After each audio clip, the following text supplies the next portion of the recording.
सबसे पहले आपके जीवन में अध्यात्म का कैसे पता चला आपको, और भगवान जो भगवान का मार्ग है उसका कैसे पता चला?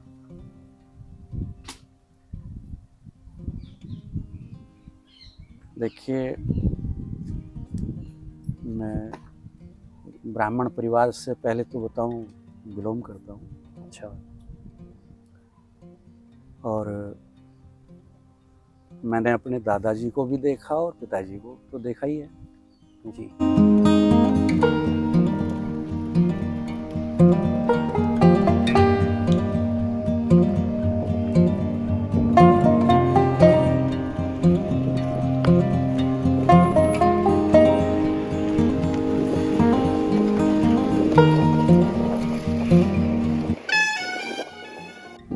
जय जय राधा वल्लभ। जय श्री राम। मैं जैसे पंडित जी आपको कई वर्षों से जानता हूँ, तो मन में कुछ विचार आए कि आपसे कुछ बात करनी चाहिए अध्यात्म के बारे में या एक अच्छे साधक के बारे में। तो वैसे आप अपने आप को एक अच्छे साधक के रूप में किस तरह देखते हो? देखिए, आध्यात्म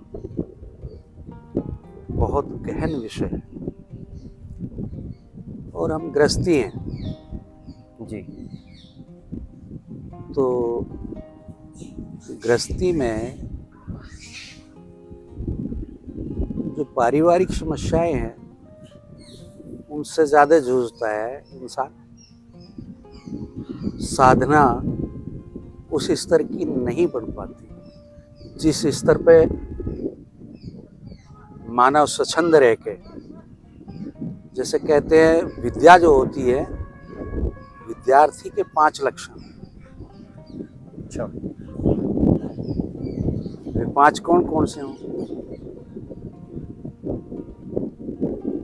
काक चेष्टा बको ध्यानम स्वान निंद्रा तथैव च अल्पहारी गृह त्यागी विद्यार्थी 5 लक्षण। जो विद्यार्थी विद्याधन करता है, यदि वह इन 5 चीज का ध्यान रखे तो वो सर्वोत्तम विद्यार्थी हो सकता है।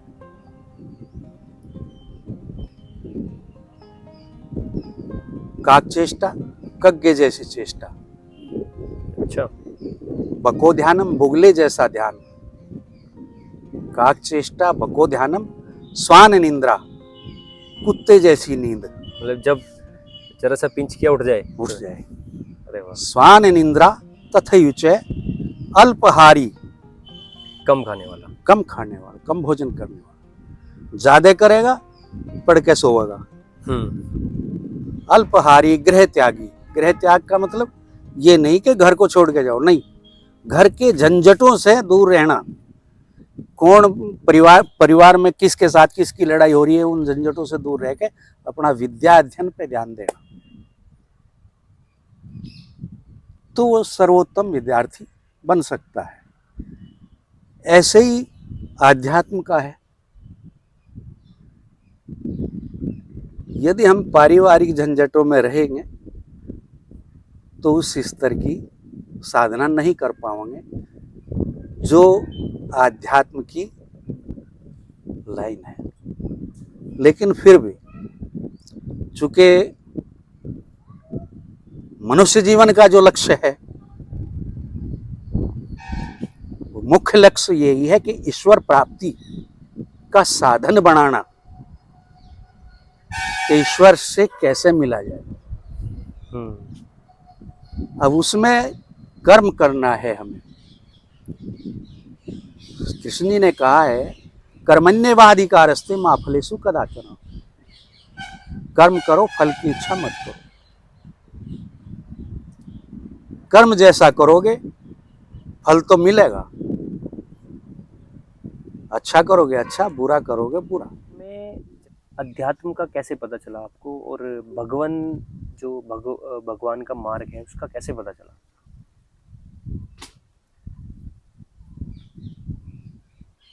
देखिए, मैं ब्राह्मण परिवार से पहले तो बताऊं बिलोंग करता हूँ। अच्छा। और मैंने अपने दादाजी को भी देखा और पिताजी को तो देखा ही है। जी। ज़्यादा तो पिताजी का संग मिला। दादाजी भी उस टाइम पे हमारी आयु करीब 13-14 साल की थी अच्छा जब अच्छा। दादाजी एक्सपायर हुए। अच्छा। वे भी नित्य अपना आसन उठाया हम्म। और मंदिर में सुबह शाम वहाँ भजन करते थे। तो भगवान का तो जो है धर्म की धुरी को धारण करने वाला वास्तव में तो ब्राह्मण ही रहा है। हाँ, ये तो सही कह रहे हो आप। और रही बात हमारी शुरुआत, सर्वप्रथम वृंदावन हम पिताजी के साथ में गए थे एक बार। अच्छा अच्छा। तो फिर तो हम अकेले भी कई बार गए। हम्म। हरिद्वार भी गए पिताजी के साथ में। जी। बस उनका सानिध्य इतना मिला कि बस लाइन पकड़ ली जो है भगवान नाम। और फिर ये आध्यात्म विषय बहुत गहन है। मैं फिर से कहता हूँ, उद्यालय मुनि जी 88,000 बरस तपस्या करके गए। 88,000 बरस तपस्या करी। 88,000। जी। और जब संतों ने उनसे पूछा कि आपने इस आध्यात्म में क्या पाया इतने दिन तपस्या करने के बाद, हाँ। तो उनका जवाब क्या था, आप अचंभित होंगे। जो उनका जवाब था कि आध्यात्म एक ऐसा गहरा समुद्र है कि इतने दिन तपस्या करने के बाद हम उसमें से 2 बूंद न ले सके। 88,000 वर्ष तपस्या करने के बाद भी बाद उनके भी ये शब्द थे। ये शब्द थे कि इतना अथाह गहरा समुद्र है कि इतने दिन तपस्या करने के बाद भी हम उसमें से 2 बूंद तक न ले सके। 2 तो बूंद मतलब कोई और छोर नहीं है अध्यात्म का। कोई ये कहे कि मैं इसमें पूर्ण हूँ, पूर्ण देखो, अब हमारे जो एक आर्य समाजी जो पंथ आया है निकल के, जी जी। ब्राह्मण की परिभाषा क्या देते हैं वो, कि वो ब्राह्मण है जिसे ब्रह्म का ज्ञान हो। हम्म। अगर उनसे ये पूछा जाए कि पूर्ण ब्रह्म का ज्ञान किसने प्राप्त किया, अच्छा। किसी को पूर्ण ब्रह्म का ज्ञान आज तक प्राप्त हुआ नहीं ना? नहीं, बिल्कुल। इसका जवाब तो नहीं में ही होगा। हम्म। तो ब्राह्मण से क्यों अपेक्षा की जाती है कि भाई ये पूर्ण ब्रह्म ज्ञानी होगा? ये तो है। ब्राह्मण वो है जो ब्रह्म का चिंतन, मनन, भजन, कीर्तन इत्यादि में जिसका समय ज्यादा व्यतीत होता हो, ब्रह्म में रमण करता हो जिसका ज्यादा समय, वो ब्राह्मण है। ब्रह्म में रमण करता हो, जो रमण कर रहा है ब्रह्म का, जो उसका चिंतन भजन या ब्रह्म में ही रम गया, जो ब्रह्म ज्ञानी वो भी नहीं है कि पूर्ण ज्ञान उसको ब्रह्म का हो जाए ना। जी। किसी को नहीं होगा। भगवान ने कह दिया मैं ही वेद के माँ, और जो मेरे में वो वेद में बिना। जो वो चाहते हैं वो किसी को नहीं पता कब क्या करना चाहते हैं। तो इतना गहरा है मतलब आध्यात्म इतना गहरा है। जी, आप अपने आप को एक अच्छे पिता के रूप में देखते हो, अच्छे बेटे के रूप में? और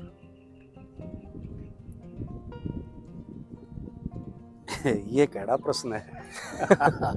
ये चूंकि मैं अपने आप को अच्छा पुत्र कहूँ या अच्छा पिता कहूँ, तो इसमें थोड़ा अहंकार झलकेगा। अच्छा अच्छा। नहीं, लेकिन आप हाँ, किस रूप से देखते हो? अब मैं अपने आप को बुरा भी नहीं कह सकता, कोई पिता या पुत्र अपने आप को गलत नहीं बता सकता। तो इसीलिए मैंने कहा ये क्योंकि संस्कारों के ऊपर बात है, संस्कार अच्छे मिले तो वो पुत्र भी अच्छा बनेगा। और देखो पिता तो अच्छा बनता ही है, साधन अनुरूप।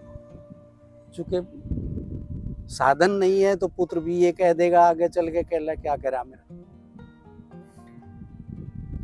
अब उस चीज का तो उसे पता है, उसने किस किस तरह से भाई उनको पढ़ाया लिखाया। तो यही आजकल आपने ये बात सही कही कि अगर कुछ नहीं हो पाता तो वो तो एक सेकंड में बोल ही देता एक है सेकंड में बोल देगा। कोई। बिल्कुल बिल्कुल। और वो देखो दुनिया का कोई भी बाप हो दुनिया में, वो खुद बुरा हो सकता है लेकिन वो नहीं चाहेगा कि मेरा बच्चा बेकार हो जाए, मेरा बच्चा गलत निकले। वो हर संभव कोशिश करेगा कि मेरा बेटा जो है ऊंचाइयों को छुए।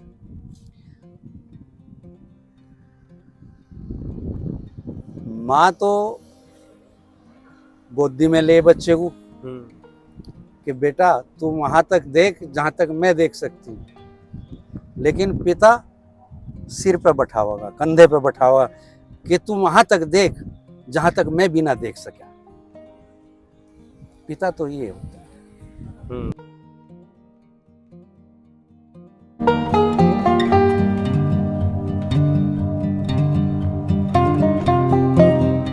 आध्यात्मिक मार्ग आपके अनुसार, आपके अनुभव के हिसाब से क्या है, कैसा है जो भगवत मार्ग है? हाँ, वो कैसा है आपके अनुभव, जो आपका अनुभव रहा अभी तक? नहीं अनुभव साधारण आदमी का क्या है। साधारण आदमी तो जो है जो थोड़ा बहुत शास्त्रों में पढ़ता है, स्वाध्याय करता है, उसी के अनुरूप जो है वो अपनी मानसिकता को सेट कर ले, बना लेते हैं। और शास्त्रों में तो ये है ही कि भाई भगवान नाम का चिंतन होना चाहिए, सभी को करना चाहिए। चूँकि इस अखिल ब्रह्मांड का जो नायक है, जिसने रचा है अखिल ब्रह्मांड, अच्छा, पूरी दुनिया जिसने रची, पूरी दुनिया, तो उसका तो चिंतन मनन करना ही चाहिए। उसके बिना तो सब अधूरा है। और फिर वही बात है, ज्यादा गहराई में जाओ, आत्मा और परमात्मा, आध्यात्म का मतलब परमात्मा से ही है। इस कलयुग में तुलसीदास जी ने लिख दिया कि कलयुग केवल नाम ही आधारा, सुमर सुमर नर उतर ही पारा। कि उसका नाम सुमिरन करो, बेड़ा पार हो जाएगा, लेकिन स्वच्छ हृदय से, निर्मल मन से। छल कपट यदि कोई रख कर भगवान का नाम ले तो नहीं, तो बेड़ा पार नहीं होता। तो उसमें ये भी कहा कि निर्मल मन जन मोहि पावा, और छल छिद्र कपट नहीं मन भावा। आध्यात्म तो ये चीज है, बस निर्मल मन से भगवान का भजन करो। अब जो चीज हम मान, ये भी नहीं है कि कामना भी करते हैं भाई हमारा ये काम सिद्ध हो जा, कामना भी सिद्ध करते हैं, ऐसा नहीं है नहीं करते, लेकिन कामना इसमें नहीं करनी चाहिए। ये बहुत ऊंचे लेवल की बात है। हम गृहस्थी हैं, कामना रहित नहीं हो सकते। हाँ, ये तो हमें जरूर जो है कामना रख के भगवान का स्मरण चिंतन मनन करें। तो आज की युवा पीढ़ी को आप क्या संदेश दोगे, अगर आपसे कभी कोई वार्ता करता है तो आज की युवा पीढ़ी को अध्यात्म के लिए, भगवत मार्ग के लिए क्या संदेश आप अपने अनुभव से देना चाहोगे? नहीं, युवाओं को संदेश है अपने सभी कार्य जो है करते हुए और भगवान का चिंतन मनन करना चाहिए। अच्छा। चूंकि मनुष्य का जो मुख्य लक्ष्य है जीवन का, एक तुलसीदास जी की चौपाई है, बड़े भाग्य मानुष तन पावा, सुर दुर्लभ सद ग्रंथ निगावा। कि हमें जो मनुष्य का जीवन मिला है, ये बड़े भाग्य से, सौभाग्य से, पता नहीं कितने जन्मों का पुण्य कर्म है। मनुष्य जीवन कहते हैं कि देवता भी तरसते हैं इस मनुष्य योनि के लिए, और वो इसलिए कि इसी में ही ईश्वर की पूजा की जा सके। पशु पक्षी नहीं कर सकते, चूंकि दिमाग इसे दिया इतना सोचने की शक्ति कि हमें क्यों उतारा गया इस जमीन पे, किस लिए उतारा। मुख्य लक्ष्य यही है कि भगवान का भजन करना, सन्मार्ग पे चलना, दूसरे को कष्ट नहीं देना। सबसे पहली बात यही है। सच्ची भक्ति तो यही है कि युवाओं के लिए कि अपने से कोई ऐसा कर्म मत करो कि दूसरे को कष्ट पहुंचे। ये सबसे बड़ी भक्ति है। ये संदेश आप युवाओं को। बस भाई वो कंक्लूड करके वो तो कर दूंगा। अच्छा रहा, ये रहा, वो रहा। तो आज आपसे जो वार्ता रही वो बहुत ही सुंदर मेरे हिसाब से मुझे जो लगा। और धन्यवाद तो हम आपका करना चाहेंगे कि आपने अपना समय दिया और बहुत अच्छी वार्ता भी रही, बहुत कुछ सीखने को भी मिला आपसे। तो बहुत बहुत धन्यवाद। जय जय राधा वल्लभ श्री जय। जीवन।